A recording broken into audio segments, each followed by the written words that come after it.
Yes, total freedom from social anxiety is possible. And in this video, I'm going to talk about what life after social anxiety is like and what I mean by social anxiety free. So I've been saying for a long time that I am free of social anxiety, that it doesn't bother me anymore, that it's not an issue in my life any longer. And that is true. What that doesn't mean is that there, in the past 10 years, has never ever been any social anxiety whatsoever. A lot of people with social anxiety, they are very perfectionistic and they think about black or white. You either have social anxiety or you don't have social anxiety. But actually, it's a lot more nuanced. Just like overcoming it doesn't go from, oh, I've got severe social anxiety disorder with lots of people, lots of circumstances, and it's very intense, to all of a sudden it's all gone. The button has been turned off and now I have effortless social ease. No, it doesn't work like that. It's more like a volume knob that's currently at full on social anxiety, and slowly but surely you're turning the social anxiety volume knob off over time, which means that it becomes less intense. You start to get triggered less frequently. And when it gets triggered, it goes away more quickly and it starts to bother you less. You become less obsessed about it. You don't beat yourself up about it so much. You start to accept yourself and you accept the anxiety. Now, I've spoken before, and I will do a big update video in a few months from now about the 5 stages to go from social anxiety all the way to effortless social ease. Now, stage 5 is where you do not have social anxiety anymore. You're free of social anxiety. And this is a place that I've fortunately been in for a long time. And I want to explain what that is like and that it is not 100% all the time. Okay, so um, when I live my life normally and I see the same people, the same friends, I do my work as I do it, etc. And I'm not expanding beyond what I'm familiar with, there's no social anxiety whatsoever, zero. Okay, that's great. And sometimes things happen in life where I want to do something that's beyond what I'm familiar with. Okay, great. Typically, that's going to be perfectly fine. There's no anxiety and I can just do it and everything's okay. Every now and then, occasionally, there might be something that for whatever reason, I'm not totally comfortable with. So I'm going to give you 2 examples of that happened in the last 6 months. And one as recent as a couple of weeks ago.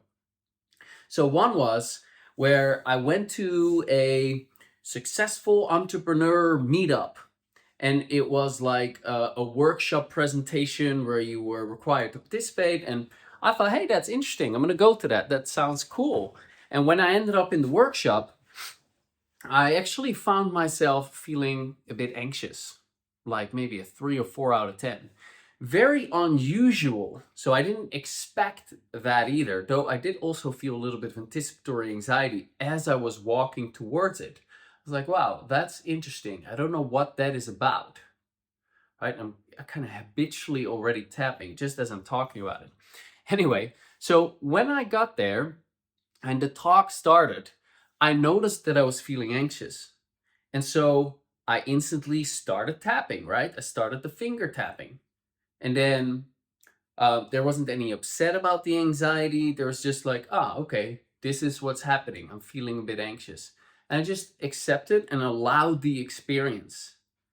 Then the workshop didn't turn out to be that interesting anyway, so I just took off after about 15 minutes.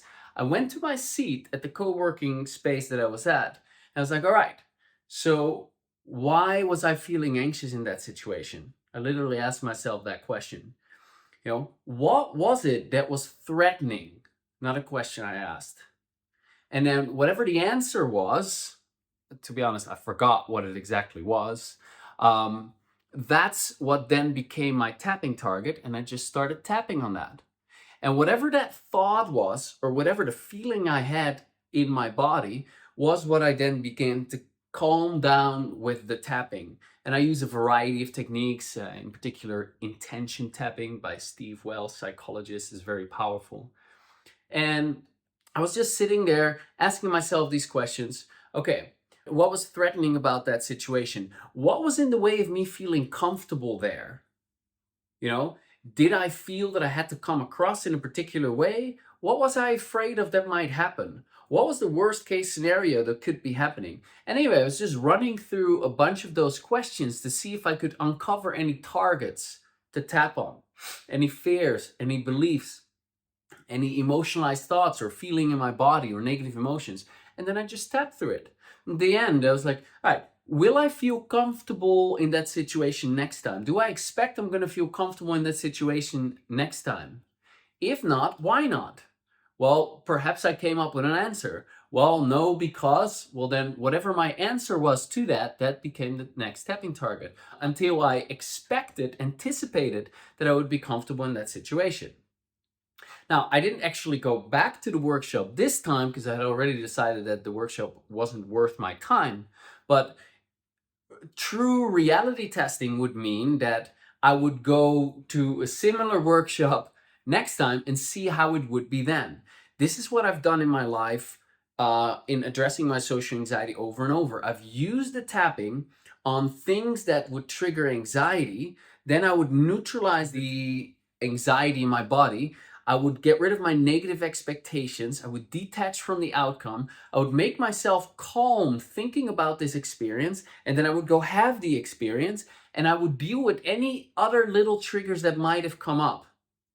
And if it required multiple times of tapping, then it would simply require multiple times of tapping. Such as, for example, I started a podcast like a decade ago. Before my first podcast, I felt anxious. I was going to talk to these famous people, and I had anxiety about it. So I tapped on all my fears, I tapped on all my beliefs, and I calmed myself down. And then I felt calm thinking about the first time doing that podcast. Then during my first interview, a couple of minutes before it started, I felt the anxiety come up. So I instantly started tapping. And throughout the interview, I just did the best I could, allowing the anxiety to be there and simultaneously tapping through it.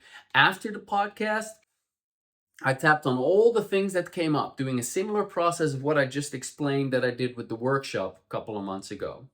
And then I went for podcast number 2. I was a little bit calmer already at the start, less intense anxiety. It went away more quickly. Afterwards, I tapped on whatever came up again, and so on and so forth. And within maybe 3 or 4 podcast episodes, I was comfortable podcasting. And I've done that with many different areas. And so this is what I did here with the workshop as well. Now, another example that's also like surprising, I didn't necessarily expect it. I went to meet friends with my girlfriend last year, more of my current friends, and that was fine. I was comfortable doing so. And now this year, I'm about to meet some friends as well, and they're going to meet my girlfriend. And when thinking about that, I didn't necessarily feel anxious, but I felt some discomfort in my body, some tension in my throat, a little bit of tightness in my chest. And because I'm now very sensitive to whenever I'm not feeling normal, which is just calm, at ease, generally cheerful, that's my normal state. And that is, by the way, also your normal state. And whenever I notice that I'm not in that state, I'm like, hey, something is off. So when I was thinking about meeting old friends that I hadn't seen before, that I haven't seen in a long time, along with my girlfriend, that, activated something within me. So I simply tapped. I spent some time tapping, maybe 20 minutes or so, and I calmed down. Later in the evening, I did some TAT. It's another powerful healing technique that I'm trained in. And now I feel calm about that idea. And that's basically all I've experienced. The workshop, the podcast is from 10 years ago. the workshop anxiety.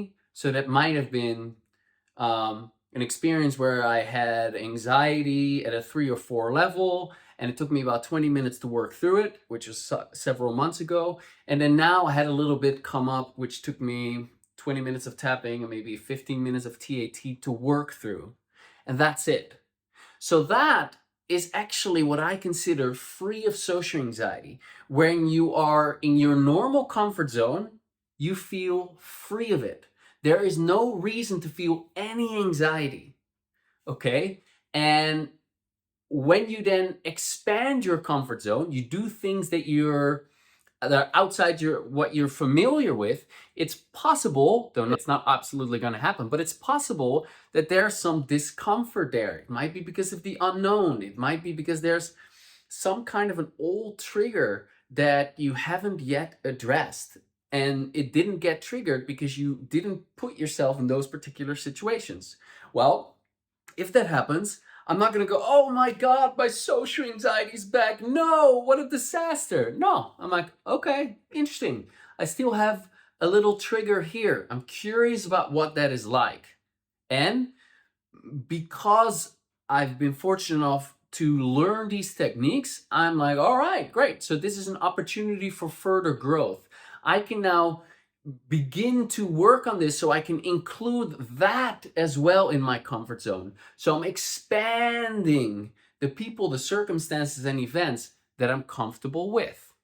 So that is level 5 living, and that is absolutely possible to get to. But like I said, it's not a switch, it's a volume knob. And when you begin doing the work, when you start doing the tapping, you learn the skill of tapping, you learn how to apply the tapping to social anxiety, then gradually you can start to turn down that social anxiety problem until it's no longer a problem in your life.